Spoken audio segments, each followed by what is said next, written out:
What are 5 successful principles of goal setting? If you want to be better at goal setting, but you're not quite sure where to start, this video is for you.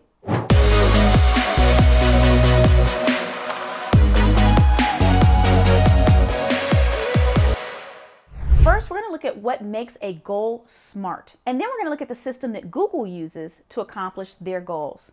Maybe one of these two will be the best fit for you. Let's get started. So now we're going to get started talking about what a SMART goal is. Number one, a SMART goal, S, is specific. Oftentimes people have these nebulous goals where they say things like, I want to lose weight, or I want to make more money. And you don't know how anyone can actually achieve that. So you want to be very specific. Do you want to get a raise so that you're making X amount of money by this amount of time? Do you want to cut out all processed foods or things in boxes by this date? What is it you're very specifically trying to accomplish? If you want to know if it's specific enough, someone else observing should be able to look and say either you are or are not following through. The next step is you want your goal to be measurable. So that's where we start incorporating numbers. It should be something that can be measured. So if you're thinking, oh, more money, somewhat specific, certainly not measurable. So how much money is it? By what date do you want to receive it? The next part of a SMART goal is it needs to be achievable. This is the part that gets people. So sometimes we set goals that are so huge, we don't really believe we can accomplish them. They're more wishes than anything else. Do you know people like that? That they're like, one day I'm going to do this. I'll never forget when I was in college, one of my younger siblings her best friend was dating somebody. And this person really wasn't on the best trajectory in life. And the person said that they were going to be in the NBA. Mind you, the person was not in school. I don't know where they thought the NBA was going to recruit them from, but certainly nowhere on this planet. The goals were not achievable. So we want to make sure that when we set goals, we can see ourselves achieving them. Now, that doesn't mean that we can't aim high, but it does mean that we have to have a realistic pathway to get there. So winning the lottery next week is not an achievable goal. Going from being the custodian to the VP of a particular department over a 10-year period, that may actually be achievable. It might be hard, it might require a lot of extra work, but that might be something achievable. My suggestion to people is when you set a goal, make it achievable, but make sure that it's a reasonable stretch. In other words, you can see yourself doing it, but it's going to take a little bit more than what you normally do. So for instance, if you can normally jump 10 feet high, saying, I'm going to set a goal of jumping 11 feet, that's a reasonable stretch. If you normally jump 10 feet and you say you have a goal of jumping 20 feet, that's not a reasonable stretch. So again, we want something that we feel like we can hit, but it's going to take some extra work from us. Speaking of taking extra work, let me ask you a question. I would love for you to share in the comments section the last time you achieved a goal that was a reasonable stretch. Maybe something that was just slightly out of reach or that required a little something extra, but you were really proud of yourself for accomplishing. Go ahead in the comments and share. I would love to learn what you've accomplished. All right, let's get to the R in SMART. A SMART goal, once you get to the R, is relevant. How does it matter to you? Is it something that actually adds value?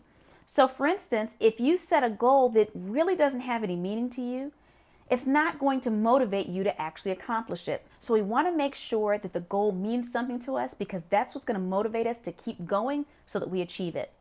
The last piece of a SMART goal is ensuring that it's time bound. So just to say that, you want to accomplish making $30,000 more a year, by when? Because you can do nothing and coast by and eventually get there in 30 years. Or if you're trying to do that in the next 4-year period, the actions you need to take to get there are very, very different. So ensure that whatever goal you're setting, there is a time boundary to it so that you know what you're trying to achieve by what date. And then the beautiful thing is, depending on the kind of goal you're setting, you can break that up into more bite-sized pieces. If you know that you need to eat the whole pie by the end of the year, maybe you're breaking it up into quarters so that you're eating a smaller piece of the pie as you go along until you eventually get to that entire goal.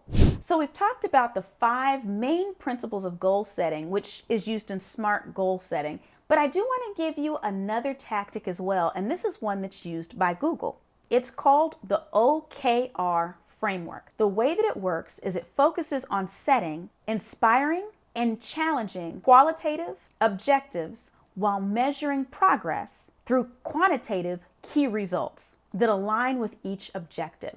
So that one's a little bit more complicated, but you might want to look up the OKR method if the SMART method I just shared with you doesn't seem to work for you.